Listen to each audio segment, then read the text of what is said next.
Hello, hello les amis de la chaîne Animanimus Tarot, bienvenue aujourd'hui pour la lecture de cette guidance sentimentale, relationnelle, amoureuse pour le mois d'octobre 2023. Alors quand je dis amoureuse, évidemment, certains ne sont pas intéressés par l'amour et ne cherchent pas d'amour, donc ça peut leur parler d'une autre relation, d'une autre personne, un problème par exemple relationnel, professionnel ou amical ou familial peut surgir dans ce tirage.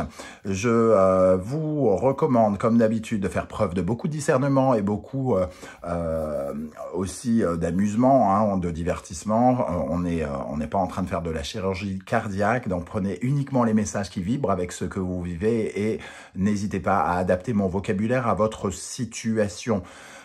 On parle du mois d'octobre, mais bien évidemment, ce sont des énergies qui peuvent parler à certains d'entre vous dès maintenant et parler à d'autres un peu plus tard, pendant le mois d'octobre, voire au début du mois de novembre.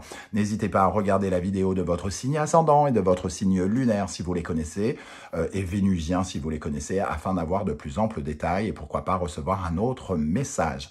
Dans la barre d'infos, juste en dessous, vous trouverez différents liens qui vous mèneront vers les guidances que j'ai effectuées pour votre signe récemment, comme par exemple quels sont les messages que vos guides cherchent à vous transmettre, également quelle est la bonne surprise qui vous attend en octobre, et la guidance générale du mois d'octobre est à votre disposition. Vous trouverez également mon adresse email si vous désirez des renseignements pour les tirages personnalisés. Allez, on peut y aller, on se retrouve dans un instant avec votre signe, à tout de suite. Hello, hello les amis Bélier, ascendant Bélier, signe lunaire et vénusien en Bélier, bienvenue pour cette guidance sentimentale, relationnelle, amoureuse pour le mois d'octobre 2023. Je dis relationnel parce que certains n'en ont rien à faire de l'amour et d'autres ont plus de préoccupations relationnelles actuellement que amoureuses. Donc vous pouvez être en couple par exemple et que ça peut vous parler d'une problématique professionnelle, relationnelle, professionnelle ou relationnelle amicale par exemple. Donc vous prenez les messages qui vous parlent, bien entendu. Ce sont des énergies qui peuvent parler à certains béliers dès à présent et parler à d'autres un peu plus tard pendant le mois d'octobre. N'hésitez pas à revenir sur ce tirage si toutefois il ne vous parlait pas et éventuellement à consulter les vidéos de votre signe ascendant et de vos signes lunaires et vénusiens si vous les connaissez afin d'avoir de plus amples détails. On y va avec l'énergie principale de ce tirage pour vous, les béliers. N'oubliez pas de liker, de partager et de commenter et de vous abonner aussi. Merci à vous. Ici, nous avons l'énergie de l'arcane sans nom inversé. Alors, l'arcane sans nom inversé nous parle d'un cycle difficile à clôturer quelque part. Soit vous avez des difficultés à finir quelque chose, à finir une relation, parce que ça crée une certaine forme de tristesse, ou alors ça réveille du découragement ou de la mélancolie. On voit ici, en tout cas, qu'il y a un cycle qui n'arrive pas à se terminer relationnellement. Alors ça peut parler d'un cycle amoureux, d'un cycle amical, d'un cycle familial ou relationnel, professionnel, en fonction de ce que vous vivez.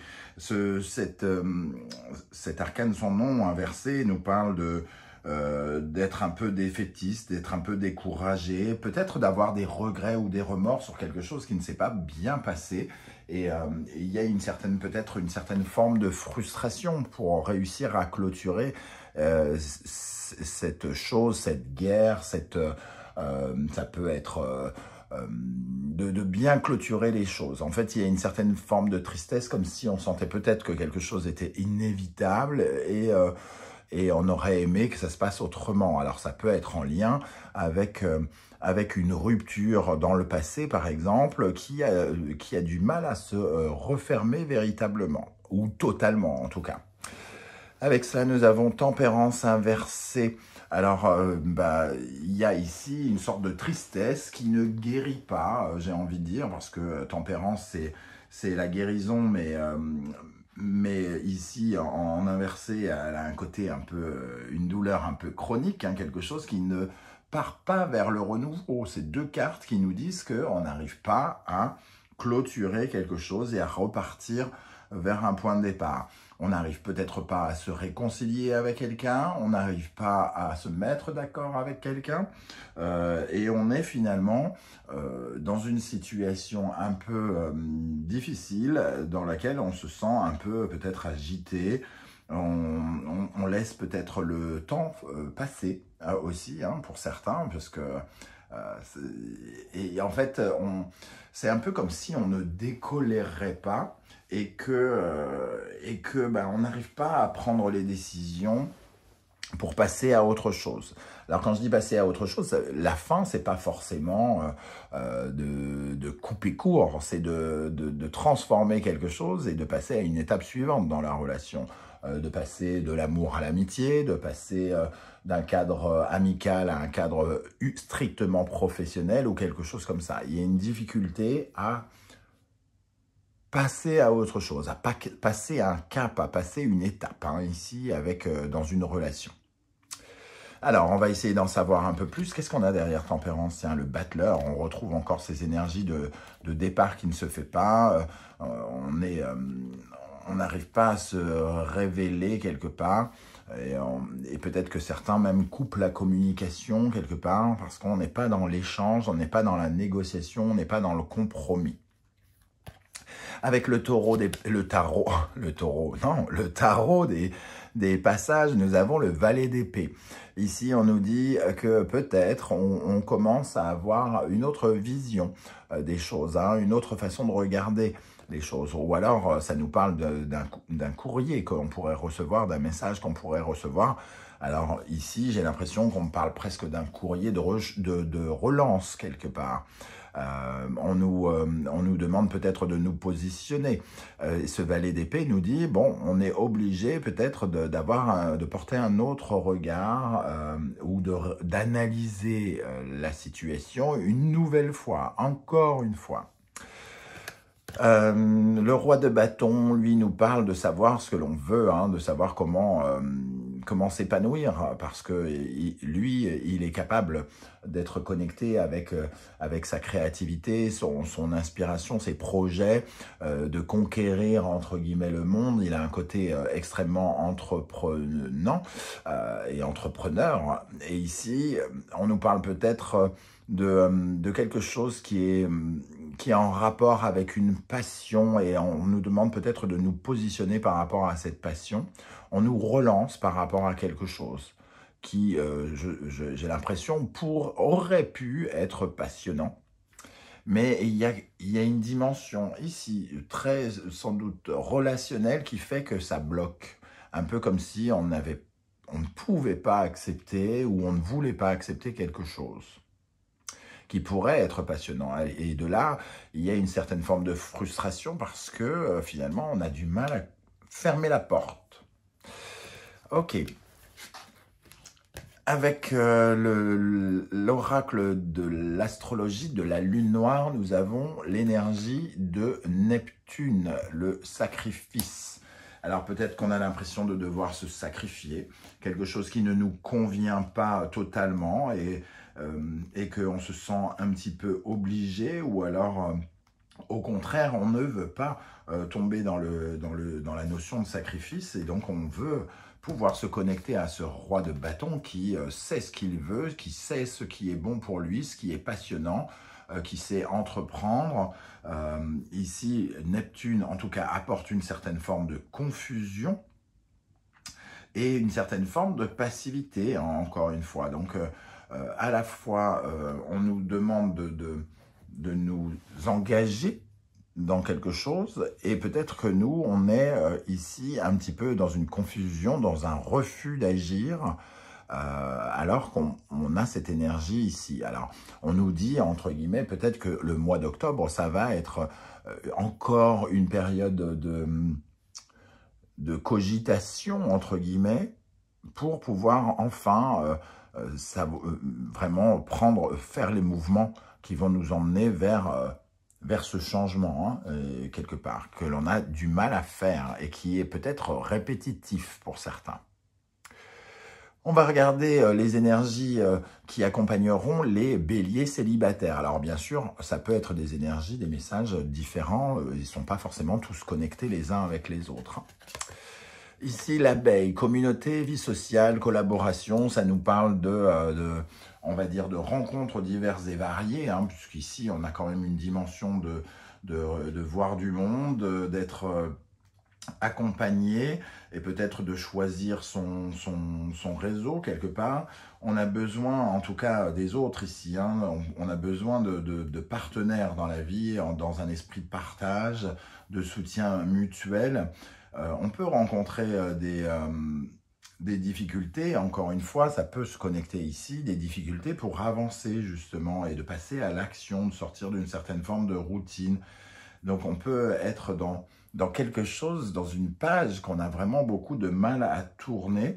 On ressent sans doute l'énergie ici de vaporeuse, mystérieuse et un petit peu sacrificielle face à la situation, comme si on se retrouvait un peu en position pendue.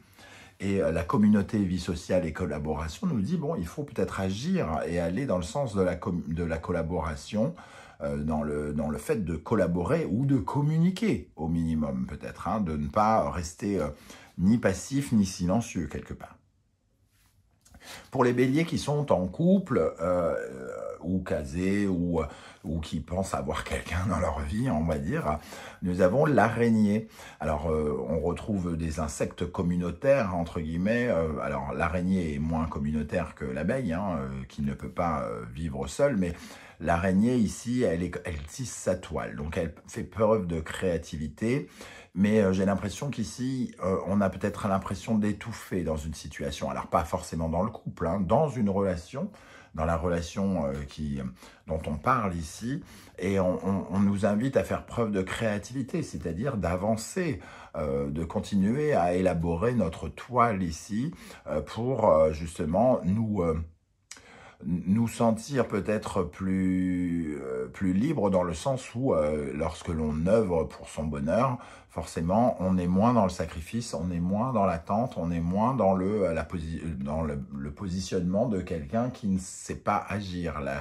L'araignée, elle est tout le temps en action, elle fait preuve de créativité, elle se doit de finir sa toile. Ok, alors, quel sera votre état d'esprit pour aborder le mois d'octobre? Nous avons ici l'énergie du pendu. Vous vous sentez un petit peu bloqué. Ça va dans le sens de ce qu'on disait, hein, le blocage, la difficulté à aller de l'avant, à clôturer quelque chose, à passer un cap, une étape. Ici, le pendu, il cherche à trouver des solutions en regardant objectivement, différemment les choses. Il essaye de prendre du recul, de méditer, de lâcher prise même par rapport à quelque chose, mais il reste quand même dans cette position de à quoi je suis capable de consentir et à quoi je ne veux pas consentir. Pourquoi je ne veux pas? Donc, il y a une certaine forme d'introspection ici hein, qui nous empêche, dans un premier temps, d'agir. L'argent, le pendu. Alors, est-ce que dans cette situation, on ne nous parle pas justement de sacrifice par rapport à l'argent? Est-ce que cette difficulté alors, quand je dis l'argent, c'est la valeur, la valorisation, se sentir valorisé aussi, hein, bien sûr. Mais ça peut être une question d'argent. On peut vous faire une proposition, et dans ce cas-là, on parle bien de relationnel et pas de sentimental. On peut vous faire une proposition et que finalement, vous vous sentez un peu pendu par cette proposition. Vous avez peur de refuser cette proposition.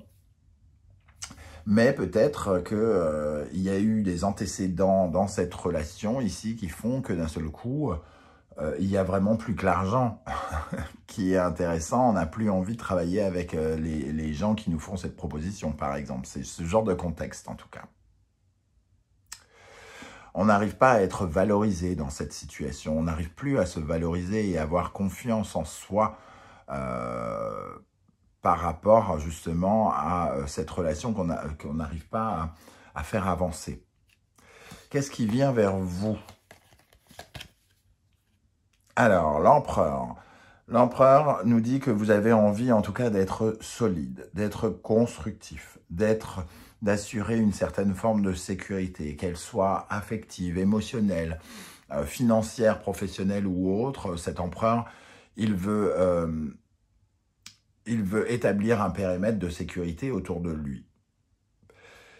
Et comme il veut si cette démarche finalement d'aller vers de la nouveauté le met peut-être en danger, c'est peut-être ça qui le ralentit. C'est qu'il a l'impression qu'il va se mettre en danger peut-être et il ne sera plus en sécurité. Donc c'est à la fois un peu son barrage et un peu sa motivation. Je veux me sentir en sécurité. Donc si la situation émotionnelle, sentimentale, relationnelle nous semble brinque-ballante, entre guillemets, j'ai l'impression qu'on va se baser sur tout ce qui nous maintient en sécurité, ce qui n'est pas dangereux. Et ce qui va dans le sens de nos désirs ici. Hein. On retrouve le roi de bâton avec cette sexualité. Non pas que le roi de bâton soit sexuel, mais il parle de désir, de passion, d'être connecté et en accord avec ses passions et de mener à bien ses projets pour les faire avancer. Donc on voit ici quand même un besoin de solidité, alors qui, semble-t-il, vous restreint et qui vous motive aussi pour avancer. Ok, quel conseil l'univers peut-il vous transmettre ici? Nous avons le grand prêtre. Le grand prêtre. Alors ici, on nous dit que les solutions, peut-être, vous les connaissez. Le grand prêtre, il doit apprendre. Il apprend à s'épanouir, il apprend à s'élever. Donc ici, quelque part, on a peut-être déjà reçu certaines leçons qui nous permettent de savoir comment nous élever, quelles décisions prendre aussi. Le grand prêtre, c'est le bon conseiller, c'est le bon ami, être son bon ami, faire les choses pour être respectueux, bienveillant vis-à-vis de nous.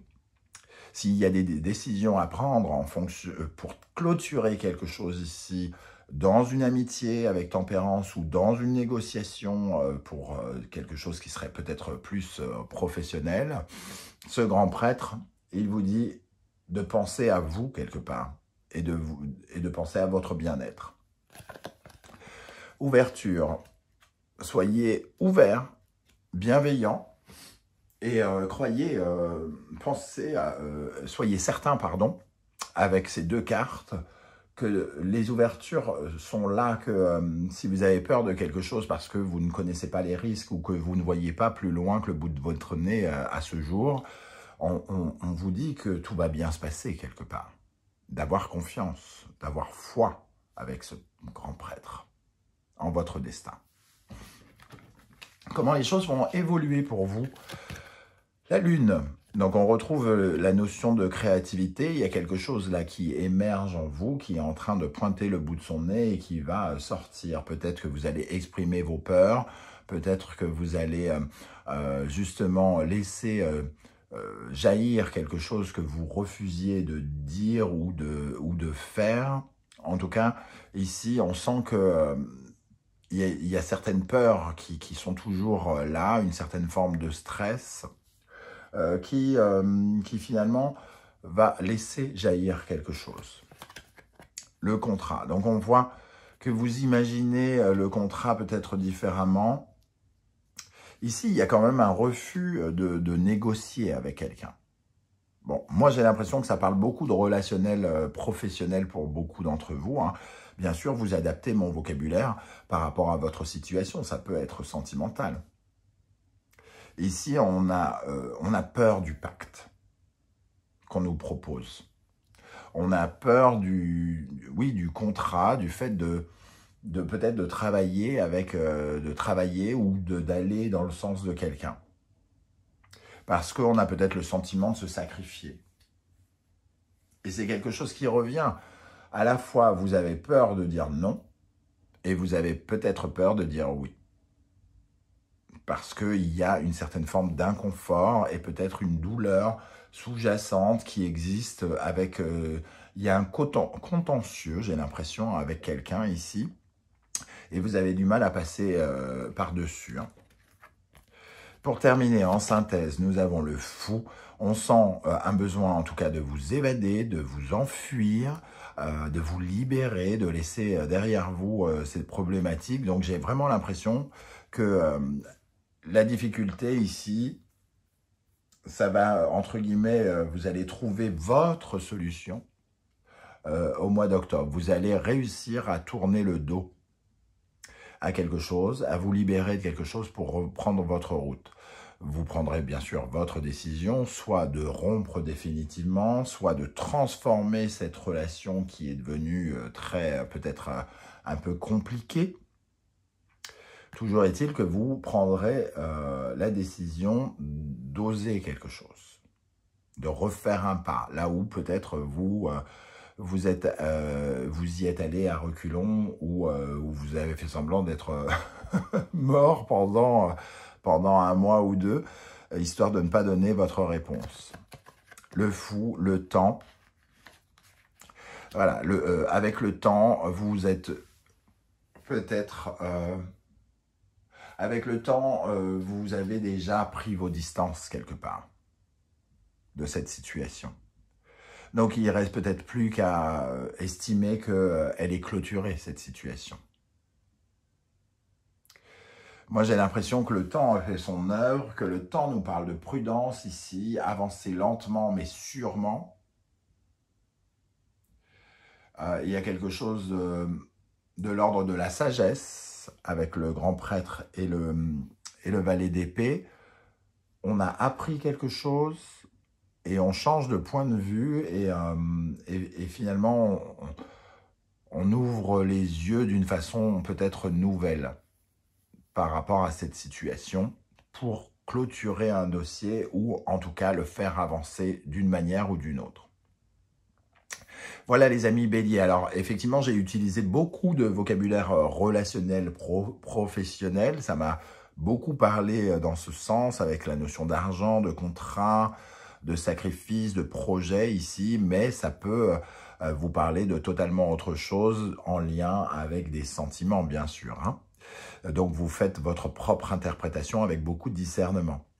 Voilà, c'est le moment pour vous justement de m'indiquer un petit peu comment vous avez ressenti ces énergies hein, en commentaire, juste en dessous de la vidéo. J'aurai beaucoup de plaisir à vous lire. Et si vous ne voulez pas étaler votre vie sur YouTube, ce que je peux aussi comprendre, vous laissez un petit emoji de votre choix en commentaire et j'aurai plaisir à voir que vous êtes passé par ici. On se retrouve très bientôt avec un tirage professionnel. Peut-être qu'on en saura un peu plus sur ce côté-là, si ça nous parlait d'une relation professionnelle. Et on se retrouve également avec une présentation de mon premier oracle qui sortira le 9 octobre. L'oracle du soleil levant. Je vous mets un lien en barre d'infos si vous souhaitez le découvrir et pourquoi pas le précommander pour le recevoir avant tout le monde. Ça peut être sympathique. Allez, on se retrouve très très bientôt. En tout cas, prenez bien soin de vous les amis béliers. Merci d'être là et ciao ciao.